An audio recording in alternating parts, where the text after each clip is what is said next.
my name is Kai. I am from No Quarter. We'll do super quick introductions, but for the students especially, really want to hear one thing that when you hear, hey, this is a class on unit tactics, what is something important that you want to learn about? Why did you come to this class? I want to make sure that I'm focusing on things that are important to you guys. There's only a couple of you, so we have a lot of really good one-on-one time with instructors. In fact, we have way more instructors than we have students in here. So I'm going to answer you guys' questions, and we can dive deeper into things that are important to you as we go over just unit tactics and basics. So, you guys, real quick. I know we've done introductions for like every class. So, actually, we'll probably just skip instructions. Everybody know each other. We can probably just skip introductions. No, what's your name? This is Horace. No one knows who Horace is. Oh, I'm P1. I do know you P1. Okay, Yes. Oh, do you? You have to introduce yourself the first name, but I already forgot your name, which is why I Okay, asked you. gotcha. Well. So, a lot of awesome instructors, but for you guys, I'd really like to hear from you guys on topics for unit tactics that you came to the class to really hear about. Go ahead, P1. What do you want to hear about? Okay. I want to learn more about like synergistic technical stuff with like board and grade pairings, I think. Okay. So working 2-man, 3-man, 4-man groups, but like the mixed gear synergy stuff. Okay. Can I ask Eddie for any specific game? Bellegarde. Okay. We're all bell fighters. Horseman, right? Yeah. Okay. Oh, they're all bell fighters. It's awesome. We get to push people around. Let's go! we can modify it because like introducing reds and stuff like Emperor, that's not going to be something we should really whatever. But I'm in. I'm putting the dozer on. That's where I'm at. Mike, we don't have tournaments with you. That's a great question I've asked. Straight Bellegarde's class. Let's go. Yeah. Go. Could you imagine, Mike, you have 2 men and 4 Derek men? Crownguard. I'm looking for more options working against groups of people as a solo fighter. Okay. I spend a lot of time fighting 2-3 people while my team is flanking. I want to get better at working on that. Also, I want to look at how do I take more advantage of lines. I see a lot of higher end fighters killing multiple people in a row really fast, and I can do one at a time pretty quick. With groups, I start trouble. Okay. Now, I guess I am interested in how to get groups of 2, because I usually have only like one other person who's decent at team fighting with me. How we can most effectively deal with the line, and how to stall or kill or whatever the warlords as much as possible when I'm accidentally paired with one. When you're facing off against them directly? Yes. Okay. Like, what are your options with them? Yeah. Okay. I'm Starling. I think what I'd be looking for is more like smaller units against multiple other unit like fighting. So Smaller like, numbers versus larger numbers. yeah, I like larger numbers, and like larger numbers also being like not all on the same team. So 3 or 4 strangers. Like teams unit at a time. battles? Unit battles, right? Oh, like Unit- Bell Realm unit Yes, battle. yep. Got it. Any- Many teams versus many. And are you looking at it from the aspect of the smaller team is familiar with one another and Yes. the other teams are not familiar with each other? The other teams might be familiar with the people on their team, but not familiar with like the other team. The larger entity. Yep. So they a don't- popular thing in Bell is they do like unit or realm battles. So everyone dives up to their own realm or team, and then it's a free for all. Team, B team, B team, B team, B team, B team. So you're talking about like when your team is being flanked by basically 2 other teams that aren't coordinating, but you need to figure out a path to. Could be flanked or just like How to can I use- successfully be effective. How in can I that. use superior tactics Yeah. to outplay It's very larger difficult. teams? I'm gonna go get my dozer. I'll be back. That is Sweet. the right answer. Awesome. All right, so I teach this class in sort of 5 different sections. Each section building on the level of strategic value you can bring to the team as a whole. And so section 1 is going to start in the sense of very, very tactical at a personal level of how you as a person, as an individual, can impact your team and help your team win the combat they're in. Does that make sense? Yep. As we build upon these sections, we're gonna begin to add a layer of complexity by adding additional features that are important to the rest of your team. As not necessarily adding more players, because you can really scale this out and add a differing number of players. but what are the concepts that are important to understand with those as those players get added as new variables. The concepts of these classes are sort of based on the idea that we're trying to reduce the total number of variables that we're teaching here, in the sense of one of those variables being we're trying to consolidate to if two teams fighting each other are relatively balanced as if the number of people, but we'll be talking about concepts within the class that are about having situations where individually you'll be at an advantage or at a disadvantage. That means while the teams themselves might have this roughly the same number of people, you as a person or you and your partner may be at a disadvantage fighting against multiple players, 2v1s, 3v2s, etc. It becomes very important and always happens in team situations. And lastly, I'll be talking about how different gear sets, poles, swords.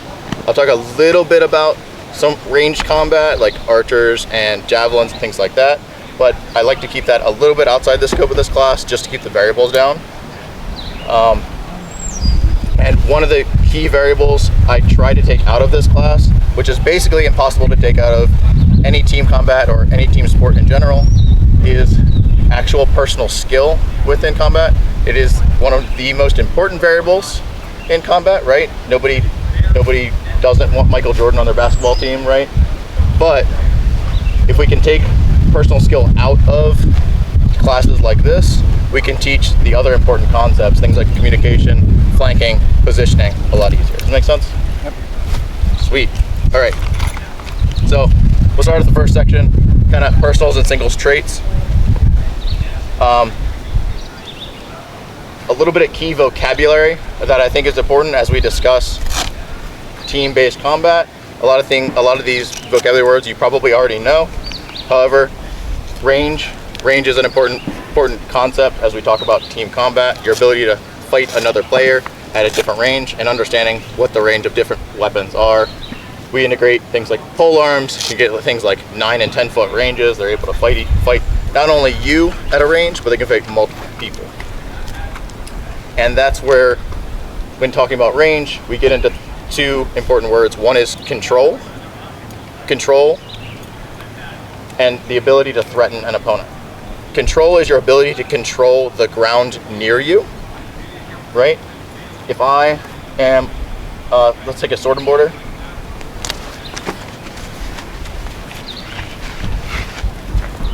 A sword and border has the ability to control ground very well in an area around them because they have very good defensive capability. And so if we have, say, a polearm in range, if this is the scenario at hand, and the sword and border would like to take ground away from the pole, is it easier for them to take ground from the pole, or is it easier for the pole to take ground from the sword and border? One-on-one, sword and board wins. Yeah. Everybody agree? With one exception, spicy. So, and this is the idea of control, right? A sword and border, while he doesn't threaten his opponent immediately, he's able to control the area in which he sits. And so if he wants to take control of ground here, he can push the pole, and now he controls that ground, and the pole has to retreat.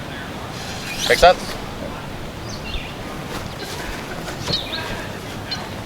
Sort of the opposite of that is what we call the ability to threaten, or your threat range. Probably get where I'm going with this. The pole has a bit greater threat range because he can swing at someone from very far away. He threatens Raphael at this moment, but Raphael does not threaten our polearm, correct? Not only that, is if we add an additional player next to Raphael, can I get somebody to walk over here by Raph? Neither of them threaten our polearm, but our polearm can threaten both of them by stepping into a position where he can hit both of them. This makes it relatively difficult for our pole, or relatively difficult for our two members, unless they're able to control the ground that they want. Make sense? Yep. Cool, easy definitions? Yep.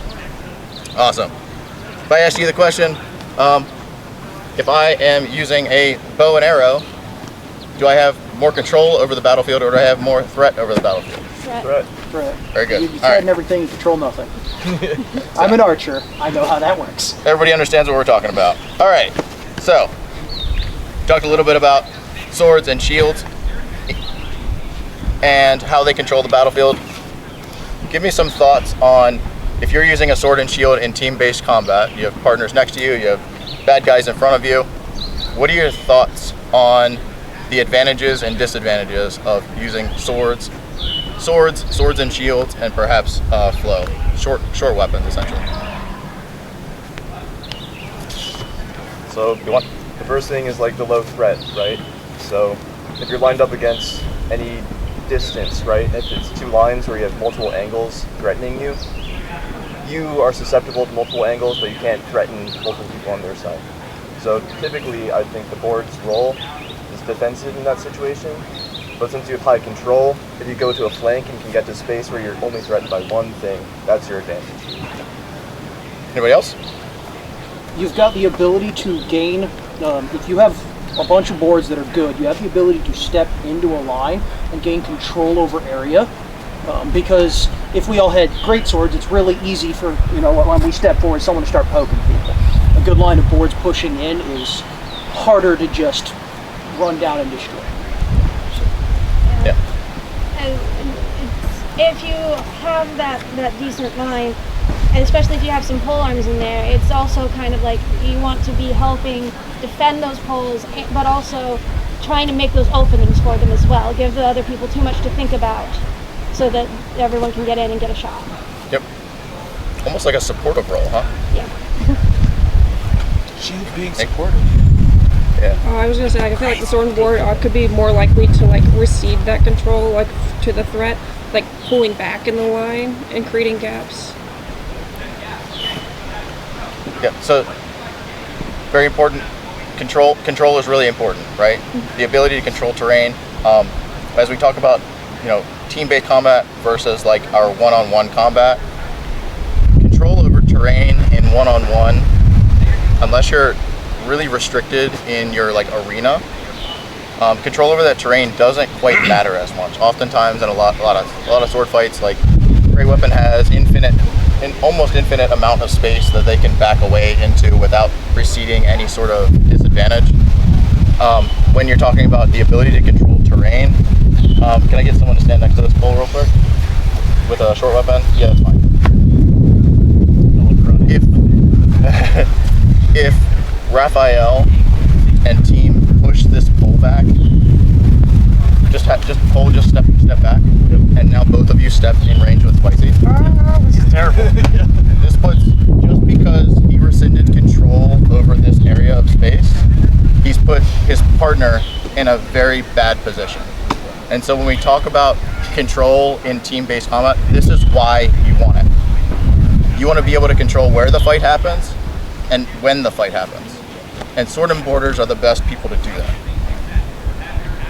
Make sense?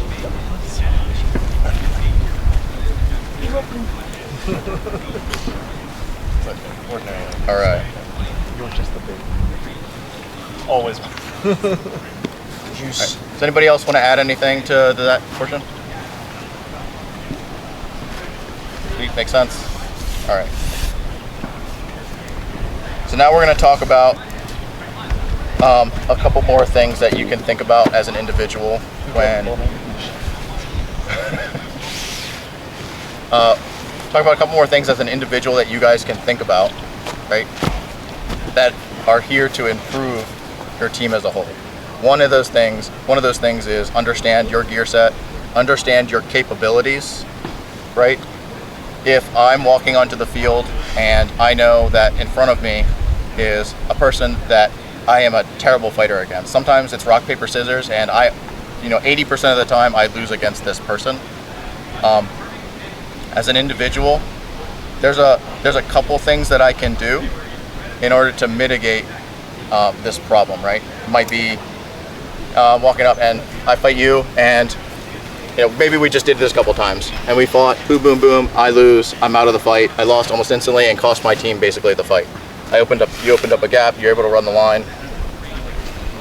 There's a couple things that I can do. On a personal note, I can change the way that I fight just right here in this moment.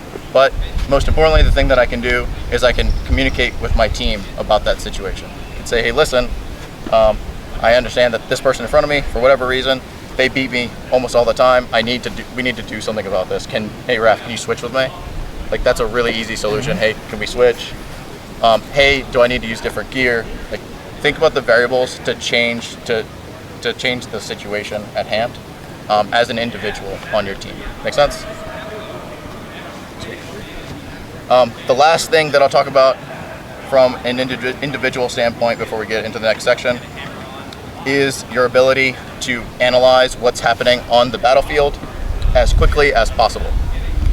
If you are on the battlefield and you are not either swinging your sword at somebody or moving to a better position to swing your sword at somebody, and the other team is still alive, you're costing your team the ability to win. Make sense?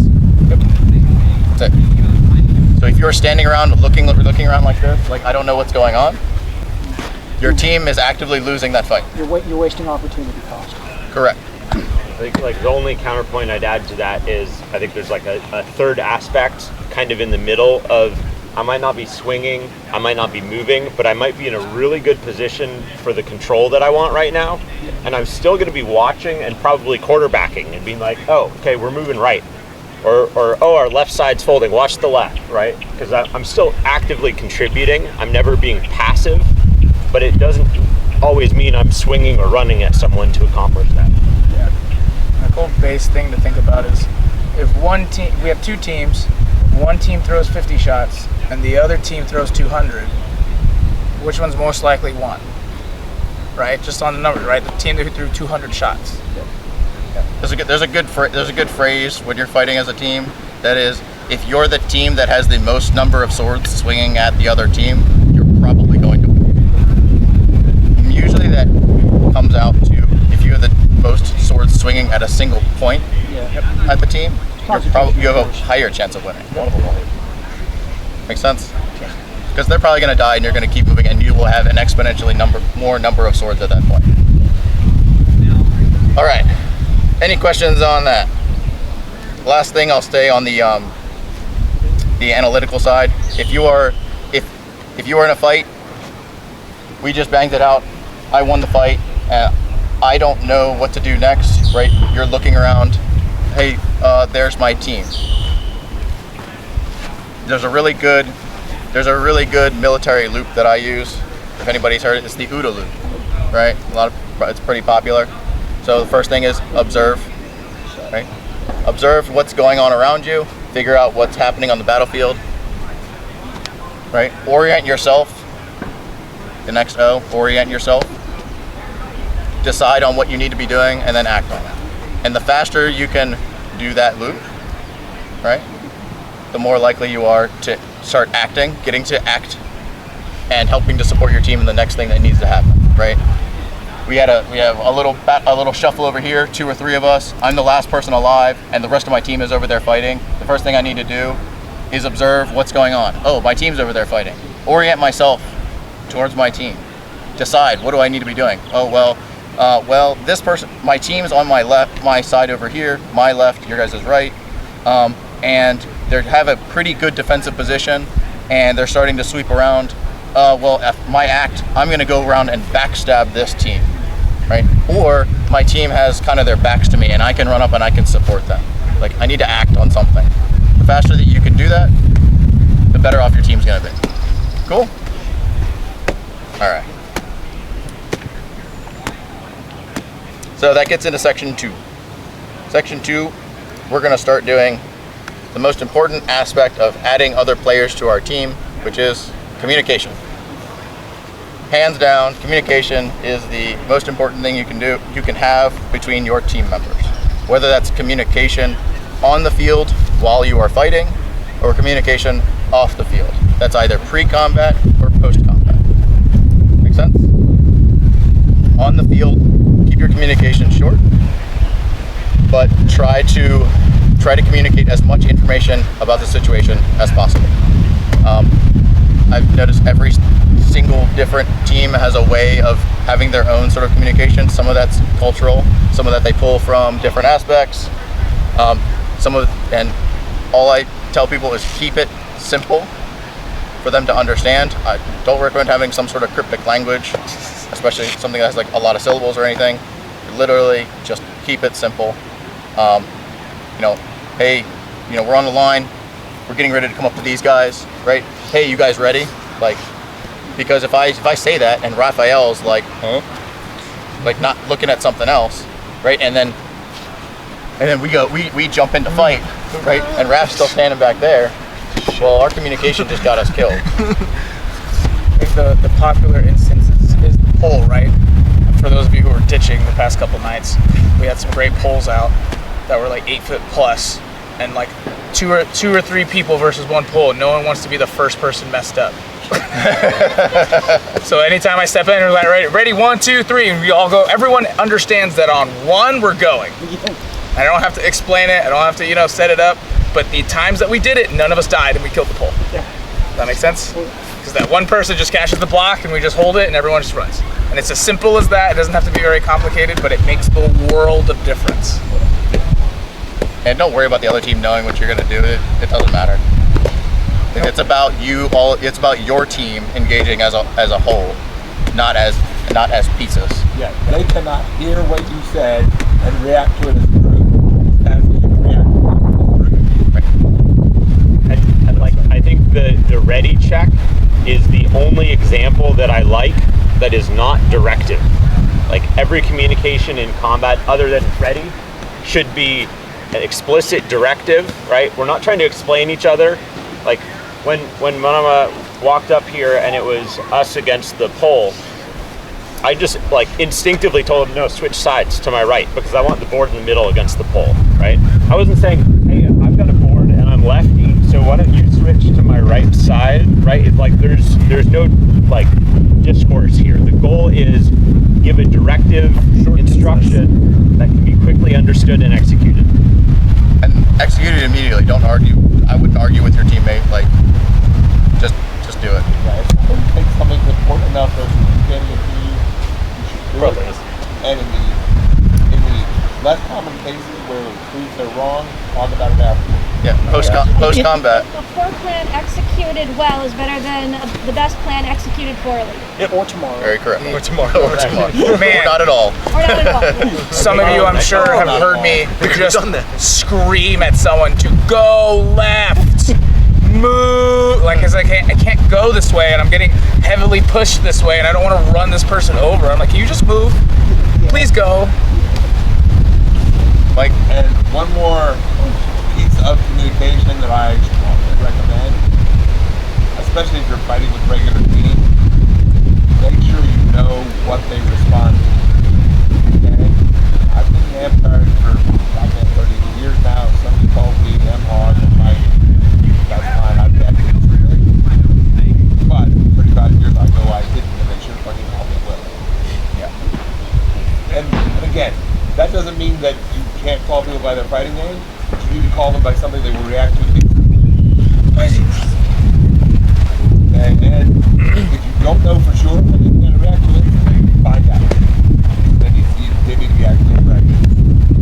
And similar to what they're doing, say, man, I'm going to go to my left. Switch. It's obvious who he's talking to.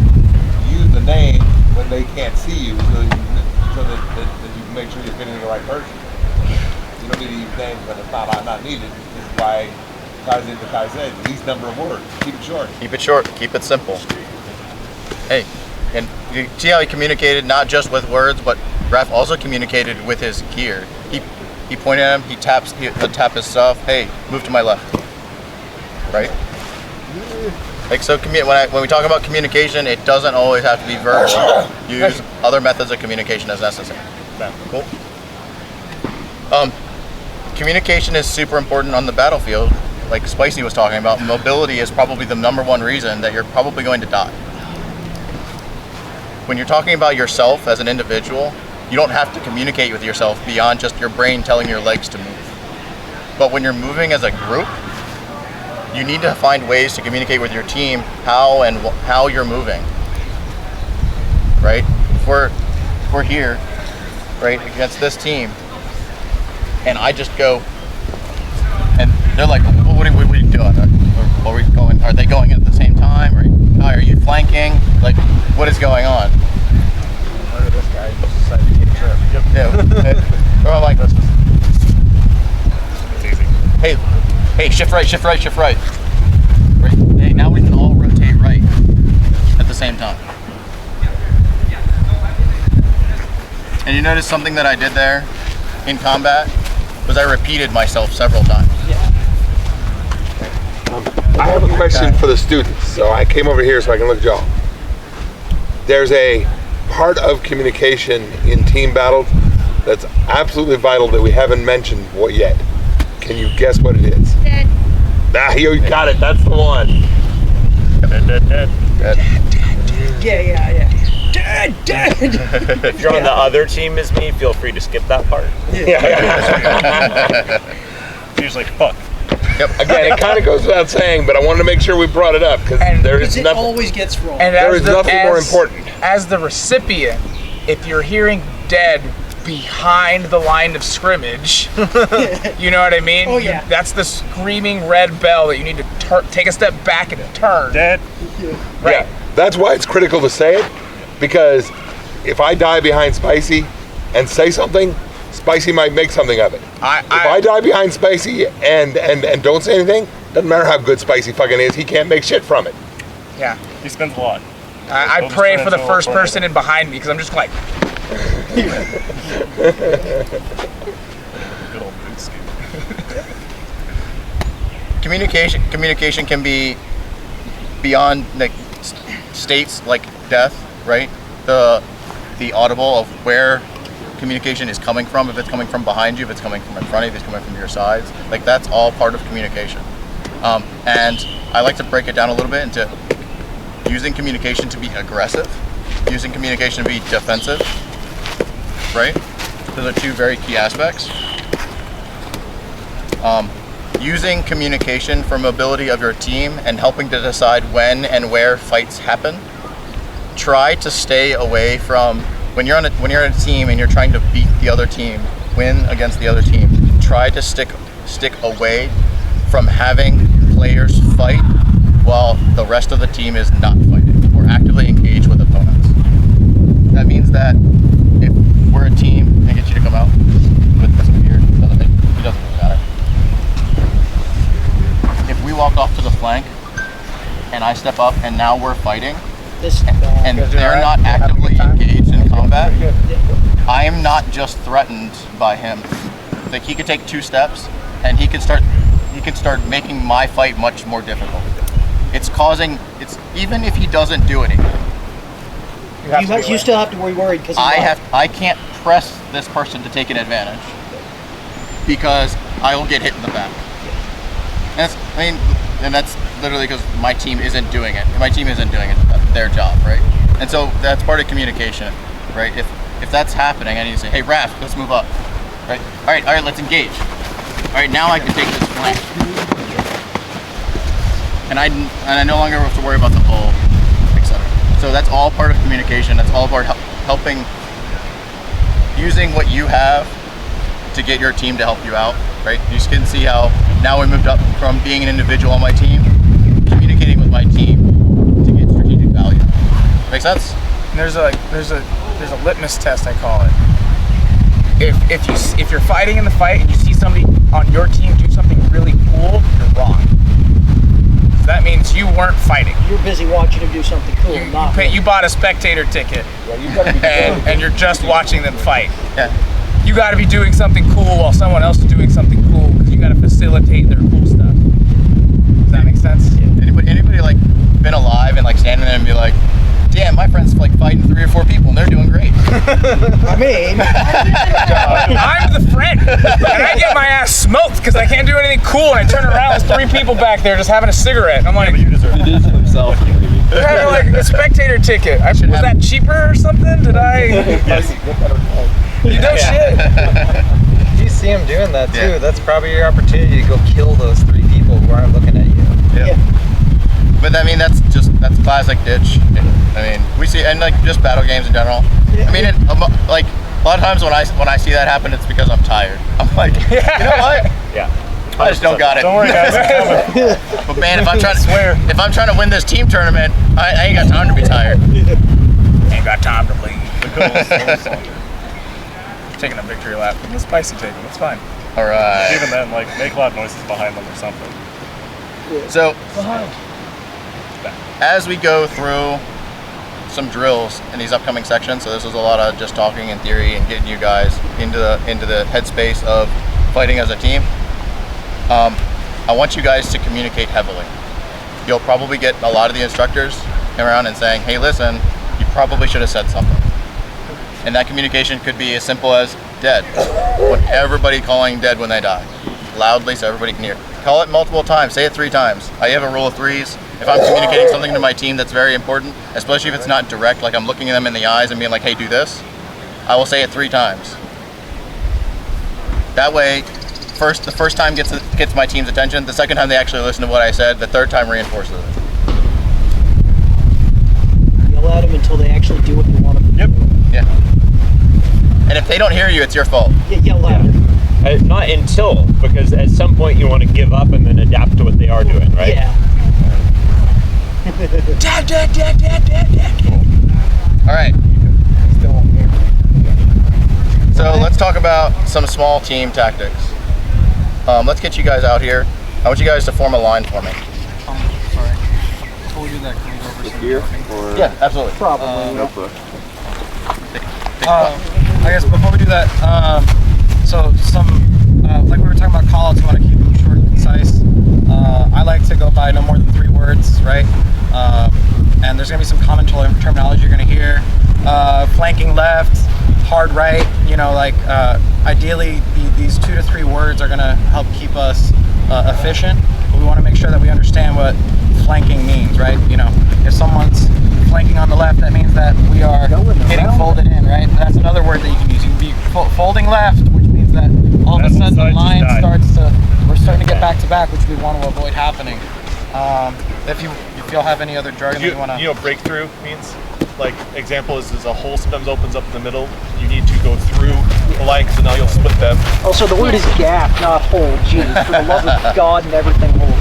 Yeah, never call hole because once game that's Hole. stop. Yeah. Hole sounds like hole. No, that too. Yeah, hole. So, but usually it's Yeah.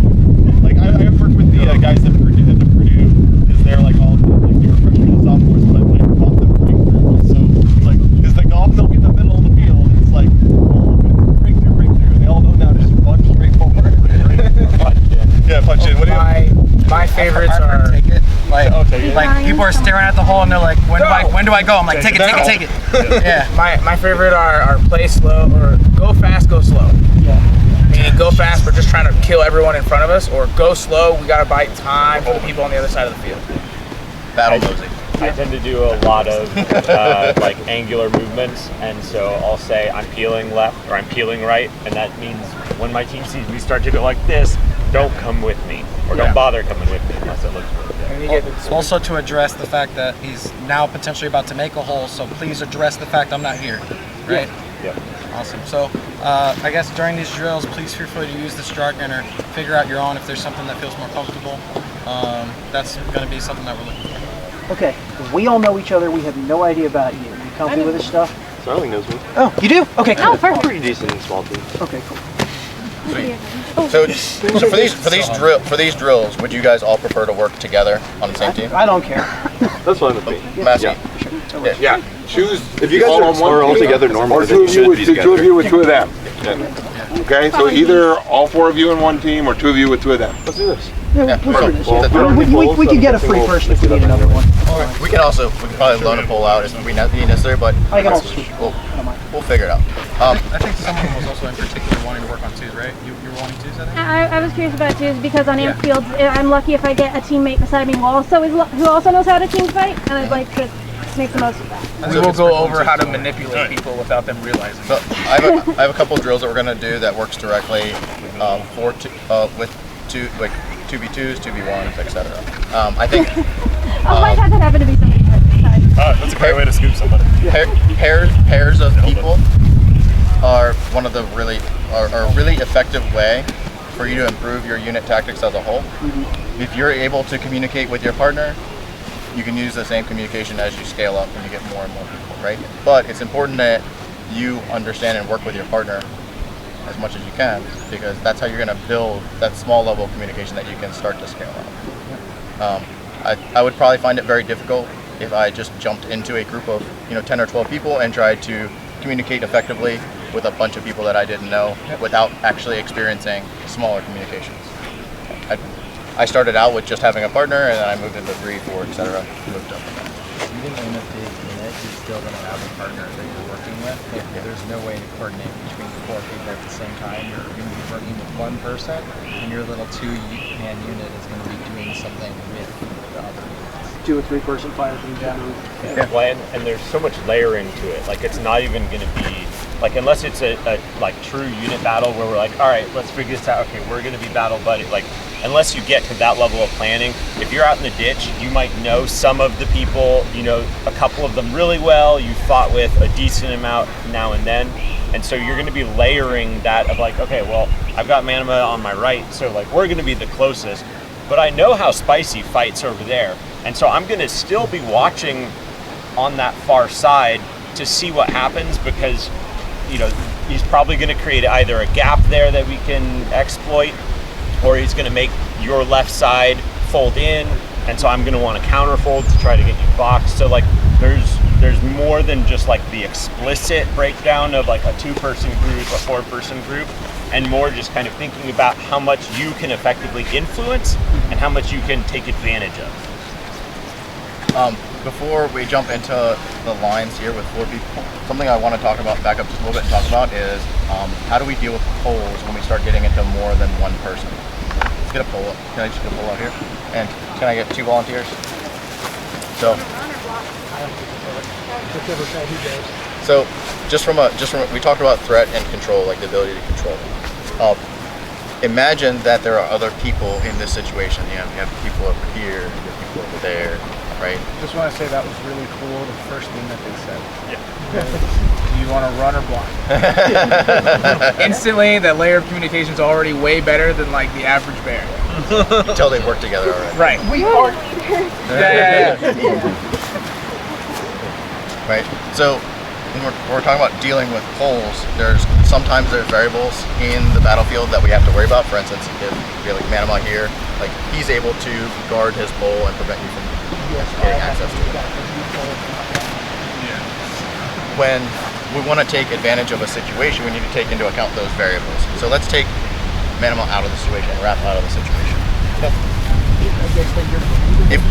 If we take them out of the situation and we only have fighters over on the side, actually we have extra fighters here, does it change the way that you would engage? It allows you to engage on this angle and push, and that's very important to take into account. You can also set up cases where you don't necessarily need to be engaging directly with the pole. For instance, if he has a really good guard that on his right side, Banter's not letting you get anywhere. you can take advantage of the situation by playing more defensively and allowing yourself to spread apart either a little bit or even more. Yeah, no. You can go to your right. split off this way completely. The more that you guys spread, the more difficult it becomes for the pole to engage less I both can of you at the same time. Well, the less I control as well, right? because you can't control behind you. Now this is just a board fight. Yeah. Yeah. It's a board fight, but I can reach past him. Yeah. I can.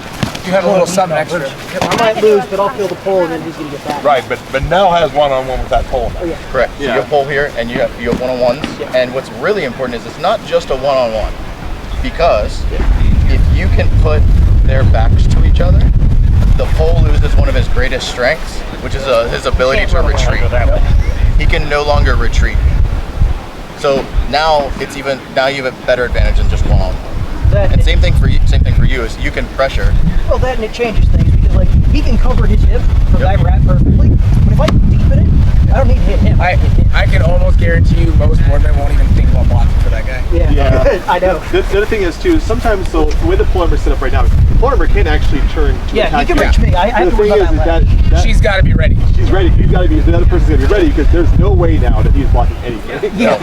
So he is making that shot knowing Well, that he's sacrificing. Yeah. If that pole hits that shot, she should kill the both of them. Yep. Because he can't fight over that pole, but she can. Yeah, I mean, basically, in real life, Mel is never going to get that far unless Starchild is seriously on around the pole arm. Right. Okay, because, well, like I said, by the time she's fucking here, Bender is basically completely out of this fight. And we understand that skill being equal, Ford will control where the pole goes and probably kill them. But if they don't kill them, they have to control where they go. If you control where you go, Bender dies. Oh yeah. Okay, so basically, you can't let her get this far. I know you never would, but and neither would anybody else. But if and when it does, she needs to know her job. Oh, true. Right. If we know what an ideal situation looks like, we can attempt to get as close as possible. Sure, I agree. The other thing I would raise, if I'm the pole leader, right? If I'm like, if we come back this way, and the very popular thing we see is like we want to split them, right? So she starts coming this way, and she starts pressuring, and I'm not very good at pole. No, you stay there. You're fighting that person. The last known place that you saw me was next on your hip. Right. But I'm terrified because this is a really good person, or I don't know how to fight against a boardman because I don't know, whatever, and they start pressuring me, and I leave my buddy behind. Yeah, and that happens all the time, especially in groups that don't communicate well with each other, or groups that don't fight with each other a lot, or they're not friends with each other. Like, Spicy's probably not going to leave his friend to just die like that, but if he doesn't know the guy, he's probably like, fuck him. or I said, hey, yo, move to your right, back up, move! And they just haven't moved, which happens all the time. Go ahead, sorry. I was gonna ask. I think we had covered that pretty well. Yes, I'm done on covering that. And the next thing I do want to get into is flanks, because this is a segue into why flanking is so important. But before we get into that, Yeah, so I just wanted to a fun little exercise. So in that same exact position, and y'all were over here. If y'all were us, how would you troubleshoot this? What should we be doing? Okay. If it's just the two of us, If they were us, how do we get out of this problem of that? Of you going this way, Yeah. what should we do to counter? I want y'all to think about this. yeah, as a poleman. yeah. Yeah, Right. as Well, so a that poleman. the bigger one is because you've got reach. You should be hitting my leg while she's trying to reach, like while she's going around, and now you've won the fight. Now you bail, and he went and he either comes and kills me because I'm legged and I can't move, or Right. you both double up on her. Right. So, but if the exaggerated position of this being basically a 3:30 situation, right? We're the middle of the clock. She's at 3. You're at the 6, right? So how do we spare it? Go that way. Go that Right. way. Why? Good. Oh, okay. Frankly, either way. So If you step that way. So the variable here is that this is the edge of a line, and there's people fighting. Still actually. Even if You can take right? 'Cause one that's step. If you can make one step this way, Spicy can reach to my hip. She can't reach him because she might accelerate, but you're accelerating that way. Or sure. we go all at the same time. As soon as I see Evandro take a step that way, be like, this is the move. 1, 2, 3, go, Evandro. Yeah, that. Stay away from her. So She can't so get what was our position called? Like what is this terminology for what y'all have done to us? I mean, you're being pinched. 90-degree Right, split. we're being pinched, we're being folded, right? We're being turned into a wallet. And right? your options are counter flank there, Right. or We have to break open this up, way. right? For sure. Absolutely. And I just wanted to make sure that we're thinking dynamically from both sides. But I do think it's important that we get back to what Kai was actually asking. Yeah. Because really, if this is the point, no, you guys stay here. But stay next to her. Yeah. Okay. So the key is this natural sidle this way is not an option. No Star Child. Get out of there. Okay. But the key is the natural inclination to move this way is now cut off. Oh, for sure. Okay. So then you really are doing more of a forward. Right. I was more thinking of this as the 2v2 that it was. No, but I understand. But he was saying, what if there's people here? I want to make sure we show it. The 2v2, that's a really And good, especially when you said fold, that's where it really becomes a fold. At which point, and the communication is essentially how you're going to beat that, right? Yeah, Communication being the key of how you win that, how you Yeah. get an advantage in that combat. Yeah. If you step on me and get horse killed, But if I'm Spicy, my natural inclination actually is just to counter Yeah. with them, and then to become a 1v1 both ways, Yeah. because it's better than the other option. Give it some air, let it Yeah. spread out. Yeah. You know, if Evandro dies, I'll deal with that later. But I just need to not die and let you behind me. But on a more level playing field, like where, like let's say I'm on the end here and it's Spicy, right? Yeah. If I come out, Spicy, do you really want to come 1v1 me over here? Yes. Or would you rather have someone on you when I rush you? No, I'd rather come out here because if I'm on him and you kill me, you get the free run. Yeah. The further I get to come out here is the more time I buy him. Right. Because unique to this matchup, Yeah. this is a losing matchup for me. Yeah. Simply because he's left-handed and I have a dozer on this side and I can't switch hands and it's just a bad setup for me. Yeah. I have a huge disadvantage. I want to buy time. This is the play slow. Right? I'm not playing fast. If this was anyone else, whether equal skill, right-handed, or lower skill, I'm running this person over, or I'm like immediately just trying to kill this person and then come back and help. But here I'm playing slow. If I get a leg, great. Yes, a success, we get to win. But if it takes him 10 seconds to and I keep this aggro, and Evandro can finish his fight, then he can turn and we can take this on. Exactly. The last thing I'll say to this is there's something else that we can do in this situation. With the variable of them fighting on that side, the variable of not being able to really retreat very much. Something else we can do is we can communicate that we should switch. Yeah, Swap if the- you swap do the have a pole up. board there, Spicy just switches spots. Yeah. And that call should be given to the pole. And equipment matters a lot, because Spicy pointed out that this is the worst matchup for him. If we have Starchild instead, that slightly longer pole gives Starchild more threat, but Starchild is more vulnerable to anybody rushing. That dozer gives good protection and gives Spicy more of an edge against the right, which is why they're more likely to not put him on the edge. I didn't even have to say it. They're like, no, we're not putting him on the edge. So take that swap, and from a communication standpoint, the pole should call the swap.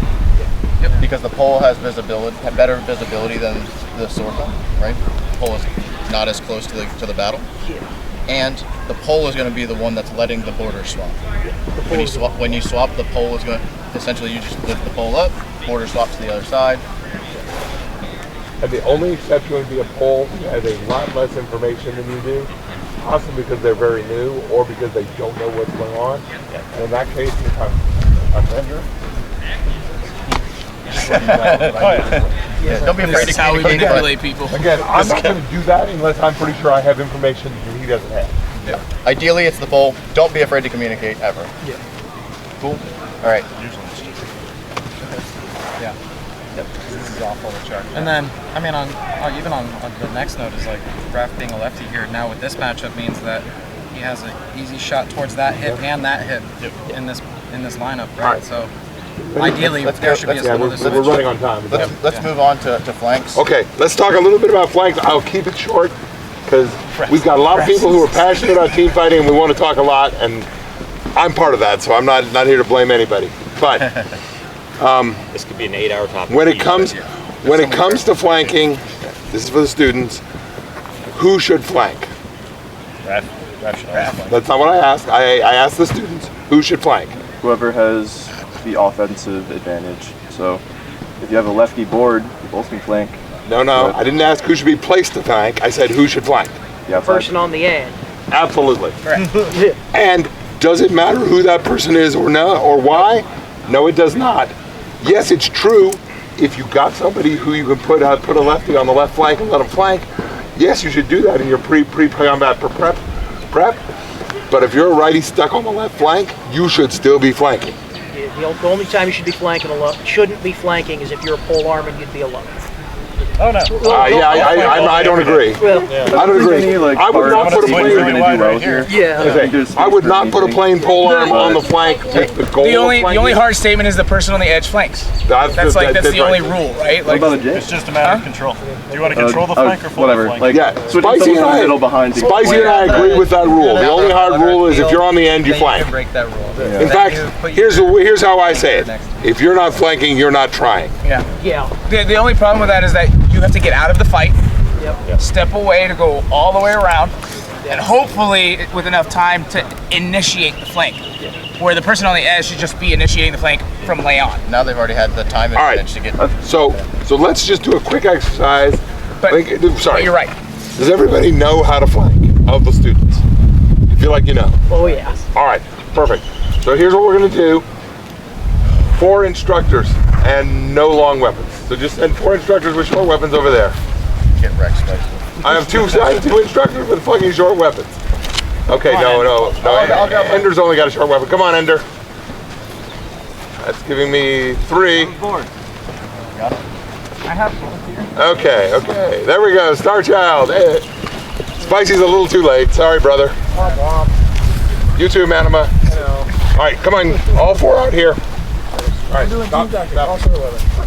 Okay, you guys stop. Make a line where Forrest is. The variables of the You guys make a line where Derek is. Shields the hole. Oh, okay. There's a bunch of holes right there. We can go further. We've got Let's go further away if there's no holes, because I don't want to run into these lights if we can help it.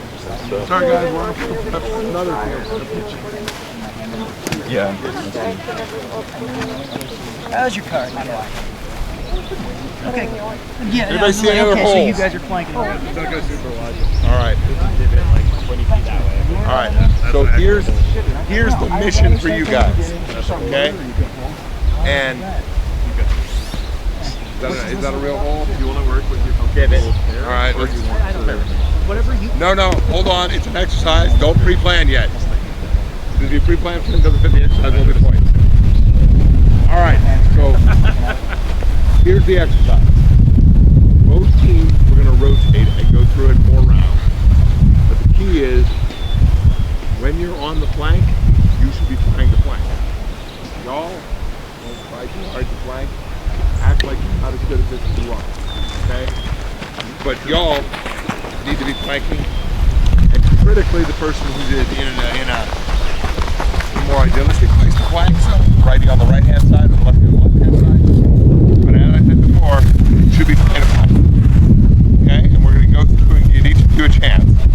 So right now, Starling and Nell will be flanking, and then we'll rotate. So everybody will get a chance on both. Go ahead. We'll give you guys some room so you can actually do it. I'm going to count down. 3, 2, 1, lay on. You guys go full speed. Go on here. I'm with you. Sorry. Folding. Double leg. All right, gather up. We're not going to do a lot of comments on each one. I will say I was not watching Starling. Nell, great flank. Okay? The fact that you never stopped and never engaged was fantastic. In real life, it is unlikely that Ender is going to let you get that far without forcing you to engage. But the fact is, he did not force you to engage. You're like, I'm still going. Excellent. Okay, so now you go down to the end. Go down to the end. No, go to the end. Shift down. Everybody else move one toward me. All right, perfect. You guys, same thing. Raph, come to the end. Everybody else move down one. Okay, cool. All right, you guys ready? 3, 2, 1, lay on.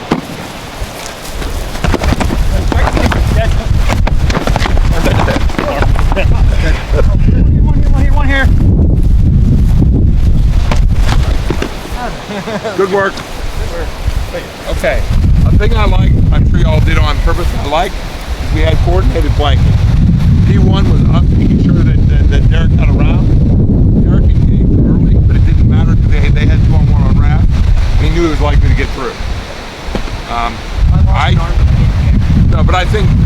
I think full speed Bender would have been a little less off P1. Now the fact is Bender was looking the other direction too, so you all played very smart. I didn't live through my flank, I suppose. You're springing the hero, your job is not to live through it. Your job is to make sure this guy dies and Derek gets around behind, and you did it well. You're the hinge, not the flank. I didn't do my job. Right? No, You were P1, I'm squaring off serious. against Star You're supposed to Child. have done that We jump were back. coming up here. And it would have just been an easy murder. And now we're just 2v1. Super easy. It even took just a little bit of a step. It would have been well protected because they were clearly like hyper. And that would have been a perfect shot to and I'm still fighting this person. And now we just get the lid. Does that make sense? Yeah. Flanker's job is to provide additional angles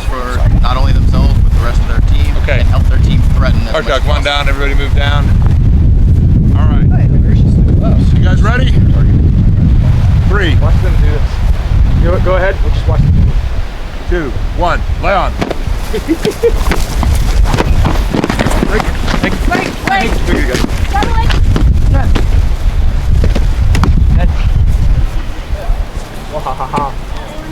Oh, Horace. All right. Horace is lagged. Horace Go is ahead and line lagged. back. Horse is Go still ahead up. and line back up. Go ahead and line back up. This exercise is not about who can win a. Moida.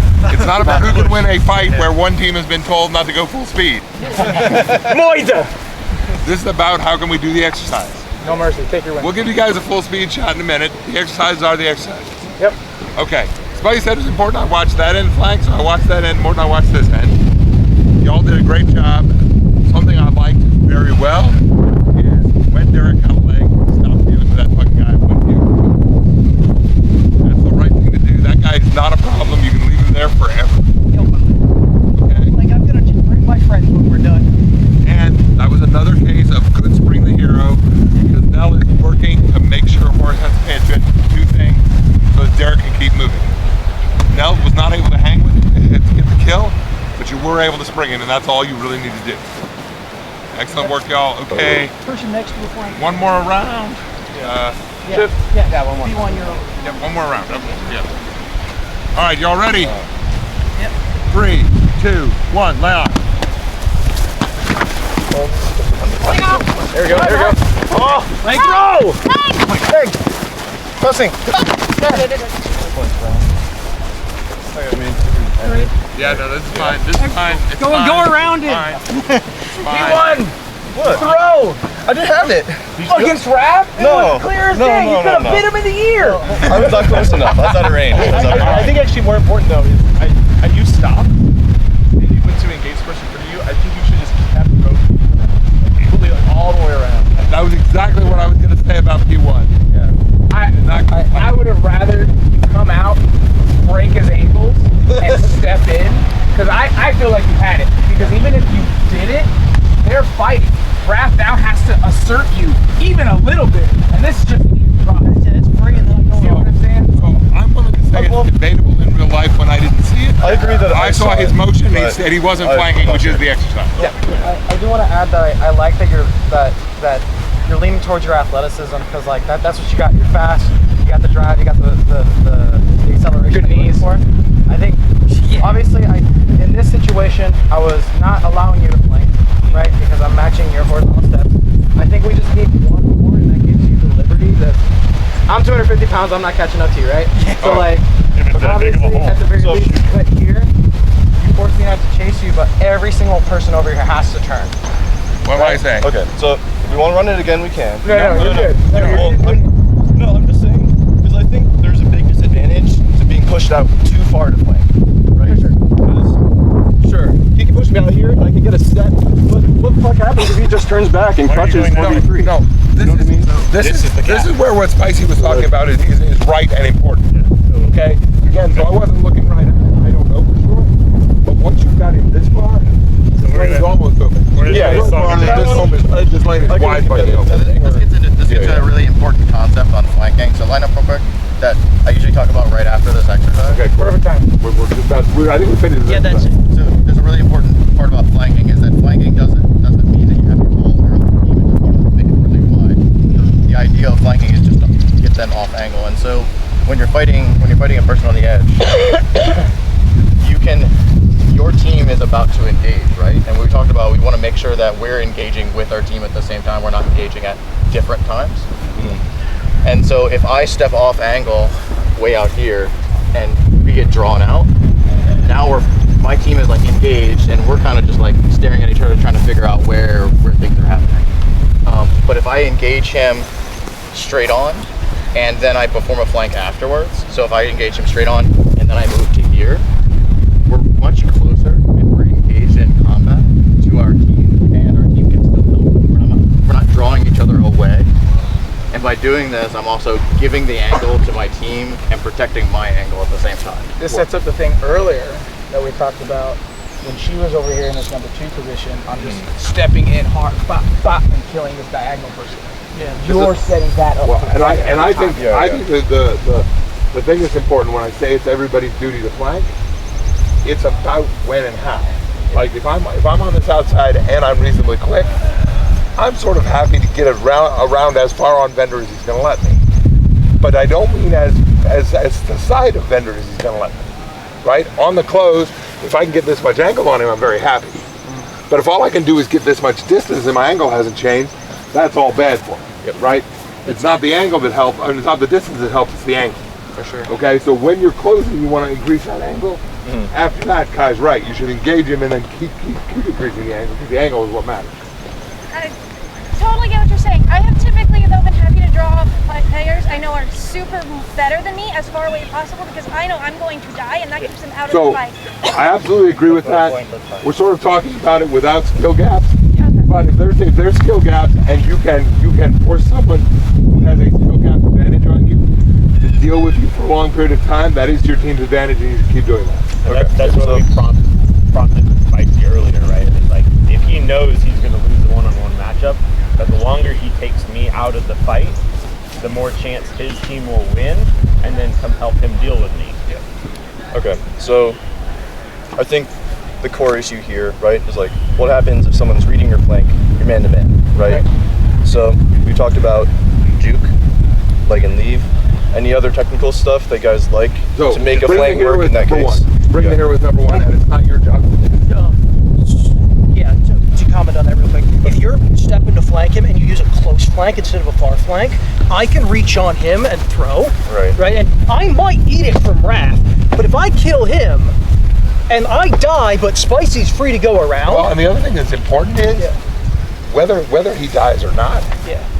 If he either gets Vendor dead, which is the best, or even gets Vendor offline enough, you're still going to get a kill out of him. Yep.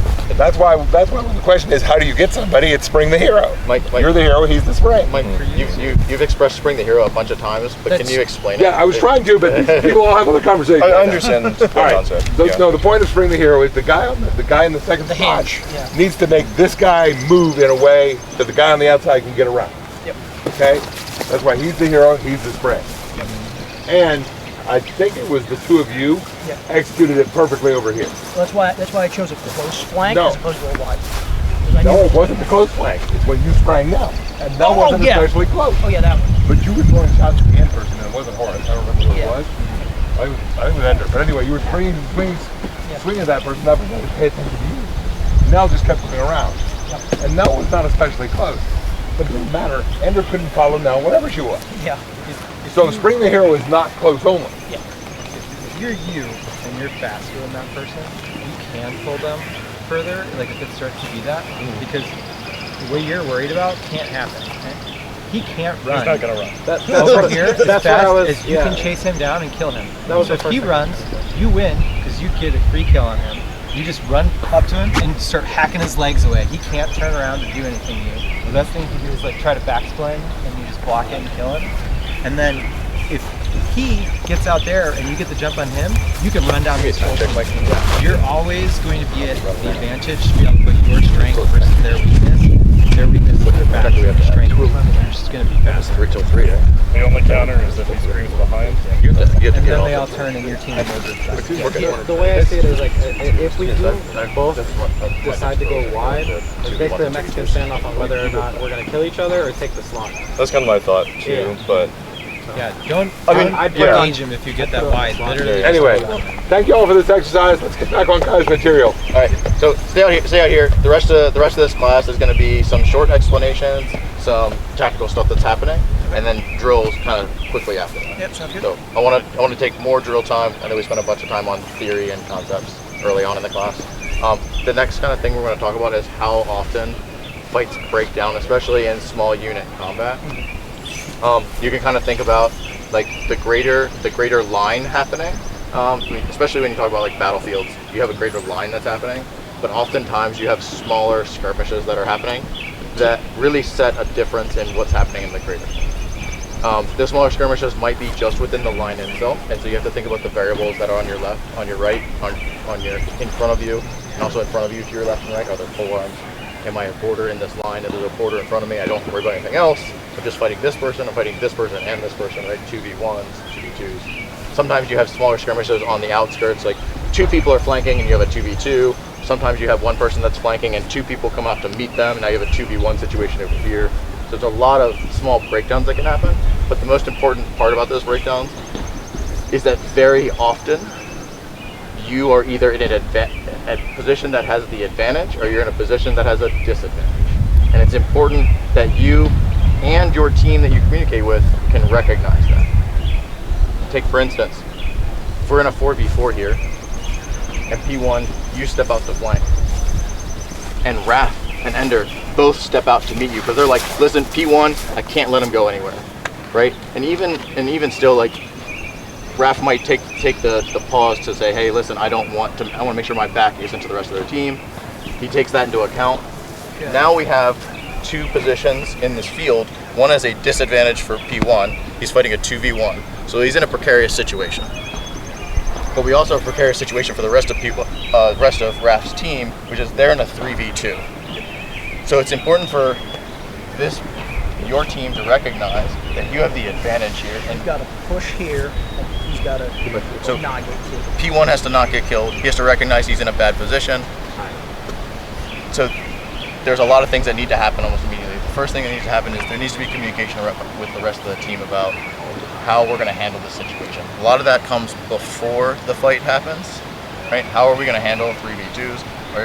As three people, are you just going to push them into the other team? Are you going to run them down? Are you going to try and split them even further? Like, because this, maybe there's 4 people and it's 4v3, and you want to split them into 2 2s, what have you. What's important as you recognize the situation as either you're up in cards or you're down in cards, and you take advantage of it as quickly as possible. Right? Make sense? Yep. On the disadvantage side, recognize you're down in cards, and whether or not they're willing to press you, as soon as possible. You got athleticism to your advantage. Sometimes you might be able to just back out, string them along, and play really defensively. Mike, I don't know if you can still not anymore. Right? 60s this close. Not as good as it used to be, but as good as it once was. Or you might be the one that's real comfortable fighting 2 newer players in front of you, and you know that you can handle the 2v1 in a straight up fight. There's a lot of variables in that, but the most important thing is recognizing it, communicating with your team, and taking advantage of it. Most of the time, if I got the advantage, if I'm on the team, I'm pressing and I'm killing the other team as fast as possible. And I'm using the largest number of people I have, so it's the smallest number of people they have in a given situation. So like this 3v2, there's an easy flank here. Flanking becomes exponentially more powerful here, because if Forrest steps out to meet Starling, now you have a 2v1 and a 1v1, right? And you can press better angles, because the further Forrest moves away from his team, the more exponential this disadvantage becomes, right? It's not technically the 2v1 right here until he completely leaves his ability to threaten this team. But he's already, he's almost non-existent. He's almost non-existent over here because he has the same to cross. thing with me and Raph. I don't have to worry about him, because like he could do that, I guess, but I don't see it coming for a while. But yeah, you guys almost, even this position, they're not too far apart, but you almost have free range to just push. Yeah. And recognizing that, and communicating with your team so that you don't do it separately, right? One person doesn't jump in and by themselves. So the next part of the situation that we're going to do as part of this drill, and the next drill, is that once you win an advantage, what happens? So a lot of times in like 4v4 combat, you get a 2v1 and a 3v2, and that 3v2, one person dies, you still got 2 people up, they're fighting over here, and now they got to run across the field and have their buddy out, right? So we're going to do 2 separate drills. First, we're going to just start with some standard 2v2s, get the loosen up in the 2v2, look and see how it turns out, press different variables a little bit, and then we're going to get into a 2v1 drill with a little bit of variation, okay? This is going to be, the 2v1 drill is something that's really good that you can take home to practice these types of situations. So let's start with 2v2s, just the students. And we'll rotate some stuff around. Yeah, instructor. Perfectly fine. You had cards in like an hour, right? We do. We're just going to do a couple, call lay on.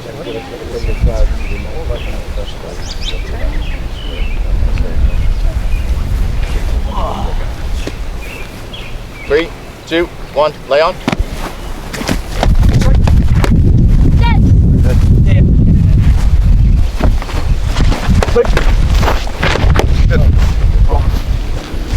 Line it up again. Do one more with same partners. Talk. So right now, before you guys engage, talk with your partner. See if you guys can kind of change, if you want to change something up real quick, or if you guys have an idea of like, hey, this is a better tactic.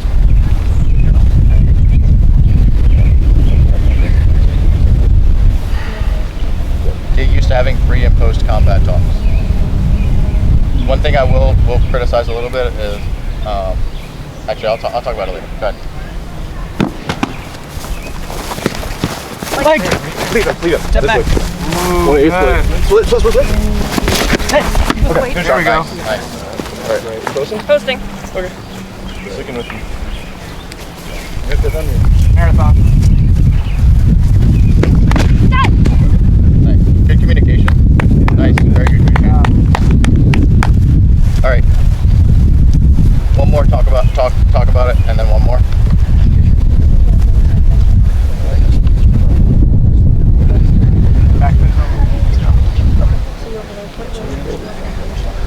But not like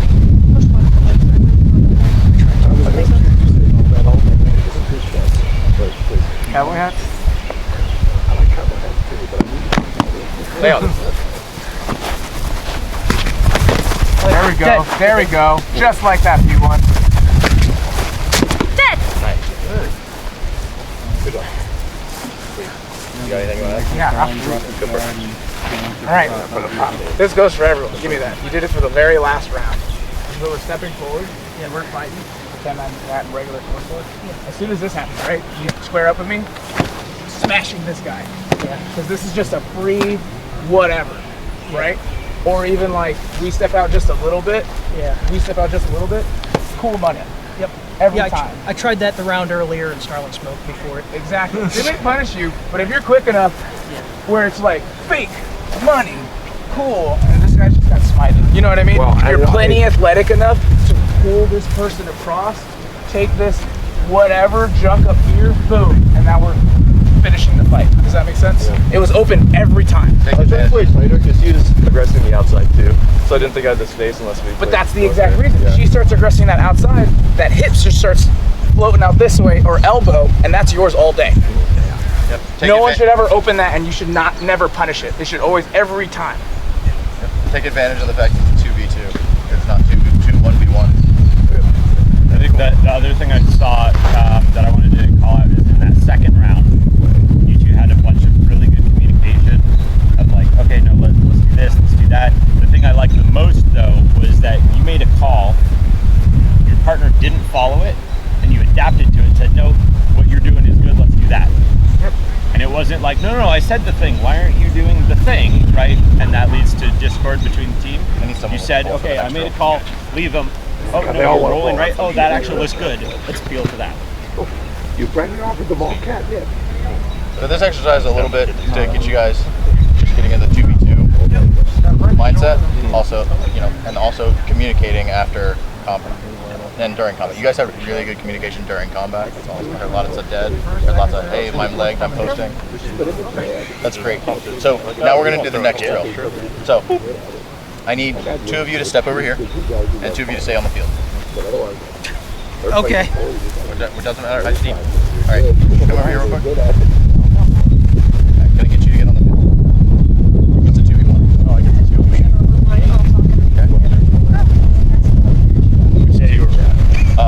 Which 2 want to be on the field right now? You guys can start. You're already out there. Okay. All right. So step over here. Step over here. Get a good line to stay here. Oh, stay on the side. I want you guys on the sideline. Okay. So for you guys, here's the drill. You ready? You guys have the advantage. Not only do you both have boards, you have a pole. It's 2v1, right? So I want you guys to use that to your advantage. We talked about this earlier. But there's a problem. Okay? The rest of your team is at a disadvantage. You split off over here, and the rest of your team's at a disadvantage, which means in just a little bit of time, their team might be coming over here to help them out. So I'm not going to tell you how long it's going to be. Yeah, that's fine. Remember what we've talked about before, about communicating and timing, all that So, stuff. for you guys, I'm going to count a number of seconds up there, say lay on. It's going to be a short amount of time. And then I'm going to tell you guys to enter the fight. You're going to enter the fight. Cool? So good.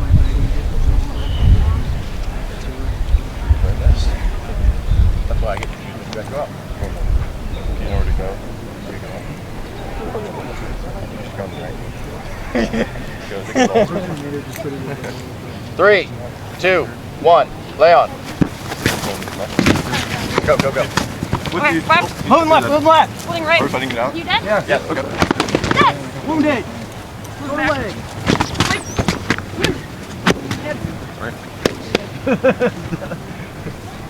All right, bring it back. Oh, okay. Got the pole. Whoa. Hey, that's say bad dad. Yeah, this is about what I do in Belfast. No, that's okay. Good. Sorry about the headstone. Especially if that's your teammate, right? You're dead, Hampton. Give me that. That's what I do in Belfast. I did that earlier. Ready? 3, 2, 1, lay on. Let go. On the ground here. Moving left, moving left. Okay. Nice. Good angle. All right, one more time. Hey, do it right this time. I was told to be nice. Don't give them the whole field to run at you. That means I don't have to run quite as hard. Ready? Turn around and book it. 3, 2, 1, lay on. Go. With you, with you. Left leg, coming in. Coming out. Leg. She's wounded. Dead. Pushing this angle. Sorry. Nobody's got his. Oh, are you okay? Are you sure? Okay. All right. Let's get someone with a swordboard out. So, what is the purpose of this? So the idea, so here, you'll notice that as you jump into combat, they have to reorient themselves, identify. Well, we just got one. They're killing the bull pretty fast. I'm gonna throw a border in here to change it up a little bit. Yeah. The idea here is they're fighting at an advantage to start, and they're suddenly going to become a disadvantage. Because that's how field fights work. Field fights aren't 1v1. You're not.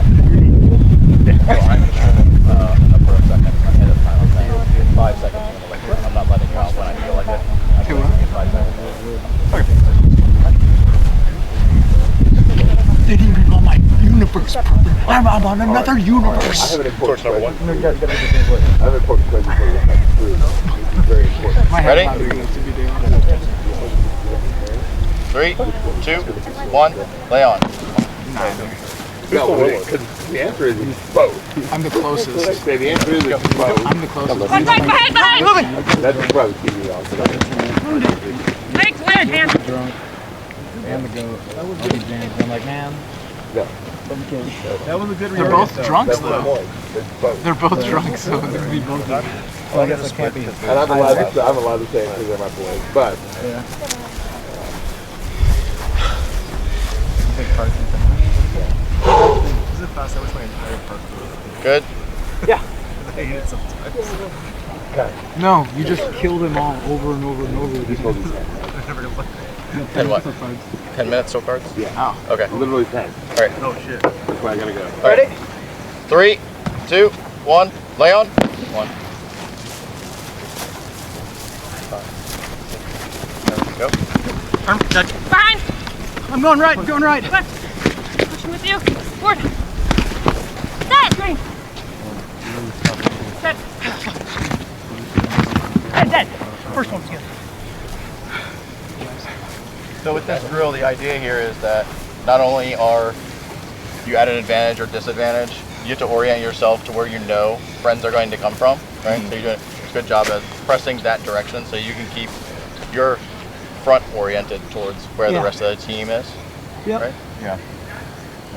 And then also making sure that you have enough good communication between your team that when things like this happen, you're able to communicate say, hey, listen, this is what we need to do right now. Hey, let's shift right, let's shift left. Make sense? Yep. That's the idea of this exercise. So you guys want to switch and be the field team? Sure. So we got a 2v1. Let's sit together to the last one. Can I bring something a little more realistic? Sure. Can they start closer? Yeah. The momentum that the 2 has is just destroying wherever the 1 is doing. It's not giving 1 enough time to buy time. Yep. Start closer. Start close. Start closer. Maybe Like 5, we're in a 6 ditch. We're in a ditch. There you go. 1, 2, 3, lay on. Good. Both legs. Fine. Fine. Oh, you're done. Sit.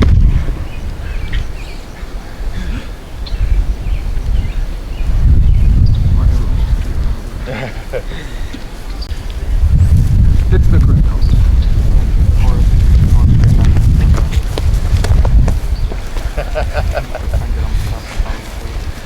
Oh, you go. I feel like I got there before you a little bit. Go before.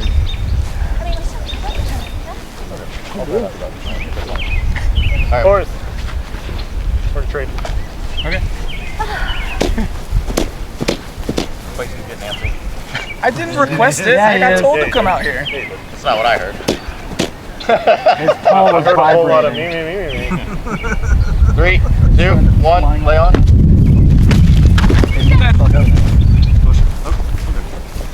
Oh, slow down. Leg.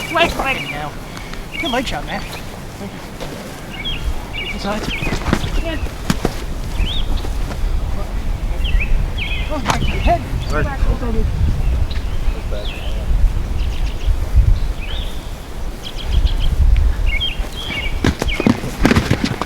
Oh, good. That's all.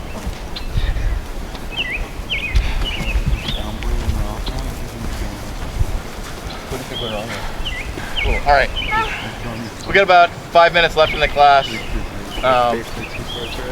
and then we have cards coming up. So, what are your guys' thoughts on that? One guy needs to rotate instead of moving out. Single guy needs to move towards his team. Like, if you're fighting the 2v1 on purpose, you don't want to move to your team, but you want to be close enough that when they win, they can help you, as opposed to running 100 yards and being fat and winded, and then being like, I'm here to fight. I can't do this. Yeah, so you have a lot of outside variables that are sort of in play, but not quite, right? Yep. Like the outside variables being that there's the rest of your team, but they're not in play currently. Yep. You have the outside variables of communication and when things are going to happen. You don't know how long it's going to take for you to get out to it. Yeah. You're hoping that it's going to be a short amount of time. Yeah. In this case, it usually is. I usually pick between 5 and 7 seconds Yeah. for sending people out. It's a really good point too. That if you're the one, you should be backing up so your team can help you faster. But also you should be backing up this way because in the small team, you want your shield closer to them than your sword. Especially if you're the one, you want to just live so that you can get through on two. If your shield is always closer to their swords, and more importantly, they can't just easily leg you if I walk this way. Like my legs are always moving away and my shield is in the way. So even if they both swing at legs, like that person probably can't hit me in the leg. If he one tries to hit me in the leg, I can block and I can still throw my block up high if he tries to hit high, and this is really far away. It's very hard for him to hit me when I try to fade away. Full defense. Full defense. Yeah. Going all the way. The other big thing I saw that I think wasn't really capitalized on is in the 1v2, you want to make it a 1v1 as much as possible. Like there was one point where it was one opponent, one fighter against 2 fighters, and there was one point where they switched, and one went behind the other. Yeah, that was in that last round. In the middle of that switch, I am going to stomp that person in front because I now know I've got a half second of pure one-on-one fight, and that is the best opportunity I'm going to get. P1 attempted to take advantage of that. I think that was like a... Yeah, well, so no, it was the right call, right? I switched for a reason because you have better aggression on that side, and Starling can't wrap your board side from there because she was short of leg. But you know, if I could be like, hey Starling, you can hang on the sword side, and I can work the board side because I can run. So. I don't know if that's necessarily the answer because at the very least threatening A low leg forces the shield to have to stay